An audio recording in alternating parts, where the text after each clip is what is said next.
कई बार ऐसे केस अदालत में जज के सामने आते हैं जिसे देखकर जजेस भी हैरान रह जाते हैं। ऐसा ही एक मामला इन दिनों मध्य प्रदेश हाईकोर्ट से सामने आया है, जहां एक खातून ने जज के सामने ऐसे दलाइल पेश कर दिए जिसके बारे में जानकर आप भी हैरान रह जाएंगे।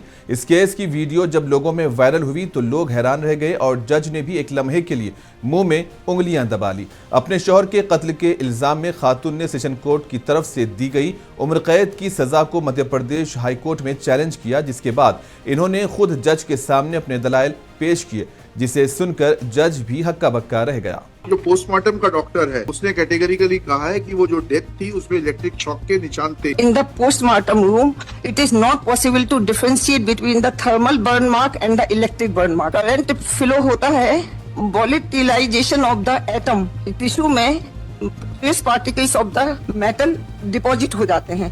तो जब लैब में जाता है तो उसको टिश्यू को बर्न मार्क को क्या करते हैं, निकाल लेते हैं और जो वो पार्टिकल्स रहते हैं मेटल उनको अलग कर लेते हैं, फिर उनको घोल लेते हैं HCl या नाइट्रिक एसिड में और रिएक्शन करते हैं कि वेदर दे आर एल्युमिनियम या कि आप केमिस्ट्री के प्रोफेसर हैं? जी सर।